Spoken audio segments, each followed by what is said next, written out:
వాహనాలు కొన్నారట, ఖరీదైన వాచీలు కొన్నారట, పుట్టినరోజు వేడుకలు నిర్వహించారట, విమాన ప్రయాణాలు తదితర ఖర్చులకు, పొలిటికల్ ఫండింగ్కు ఈ అక్రమ సొత్తే వాడినట్టు గుర్తించారు. ఇప్పటి వరకు చేపట్టిన దర్యాప్తులో 18 కోట్ల సొత్తు మనీ లాండరింగ్కు పాల్పడినట్టు ప్రాథమికంగా నిర్ధారించింది.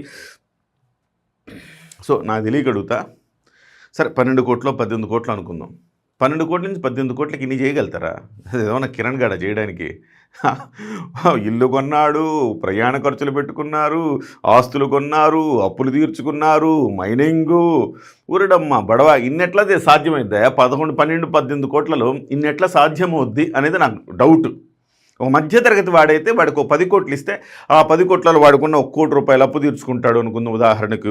ఒక 2 కోట్లు పెట్టి ఇల్లు కొనుక్కున్నాడు అనుకుందాం ఉదాహరణకు. అలాగా విలాసాలకు, జల్సాలకు, మైనింగ్కి ఇలా పెట్టాడంటే ఒక మధ్యతరగతుడు పెట్టాడంటే వాడి స్థాయి అంతే కదా. వీళ్ళ స్థాయి ఏంది? వీళ్ళకి వచ్చే 12, 18 కోట్లతో ఏం చేస్తారు? 1100 కోట్లు 1800 కోట్లు అయితే ఇవన్నీ ఇన్ని చేశారని చెప్పుకోవడం అర్హత ఉంటుంది. కానీ నాకెక్కడో ఆ సింక్ కలవట్లేదనిపించింది. బట్ ఏదేమైనా వీళ్ళు మద్యం కుంభకోణం జరిగిన మాట వాస్తవమే. ఈ ఫిగర్స్, ఫ్యాక్ట్స్ అండ్ ఫిగర్స్ కొంచెం ఏదో కన్ఫ్యూషన్గా ఉన్నాయి, కానీ మద్యం కుంభకోణం జరిగిన మాట వాస్తవం.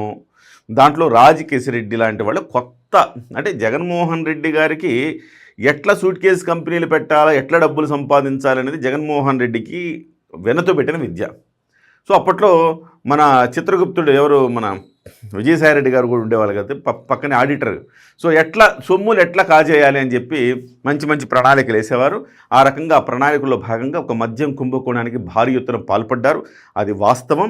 అందులో వీళ్ల పాత్ర, డిస్టిలరీని నిర్వహించడం అనేది వీళ్ల పాత్ర.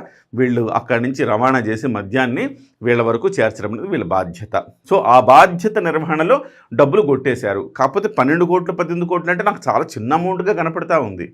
సో ఇవాళ రోజుల్లో 12 కోట్లు 18 కోట్లు ఒక మంత్రి కొట్టేశాడంటే చిన్న అమౌంటే కదా.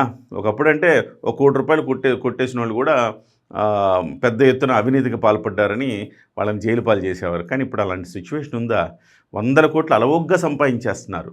సో ఈ 12 కోట్లు 18 కోట్లు అంటే పెద్ద విషయంగా అనిపించట్లా. ఎక్కడో మిస్కాలిక్యులేషనా, లెక్కలు ఏమైనా తప్పులు ఉన్నాయా ఏమో తెలియదు. కానీ మొత్తం మీద అయితే కారుమూరి నాగేశ్వరరావు కుటుంబం అయితే మంచిగా లావిష్గా బతికింది. ఖచ్చితంగా వాళ్ళు బాగానే డబ్బులు సంపాదించారు. మంత్రి కాకముందు ఆయన పరిస్థితి ఏంటి, ఎమ్మెల్యే కాకముందు ఆయన పరిస్థితి ఏంటి, అయిన తర్వాత 2019 నుంచి 2024 మధ్యకాలంలో వాళ్ళ వెల్త్ ఎంత పెరిగింది, ఇవన్నీ చూసుకుంటే ఖచ్చితంగా కారుమూరి నాగేశ్వరరావు గారు, వాళ్ళ అబ్బాయి సునీల్ కుమార్ యాదవ్ గారు వాళ్ళు బ్రహ్మాండంగా సంపాదించారంటల్లో ఎలాంటి సందేహం లేదు. సో ఇది ప్రధానంగా హైలైట్ చేశారు. దీనికి సంబంధించిన వార్తలు మనం చూడొచ్చు ఇక్కడ.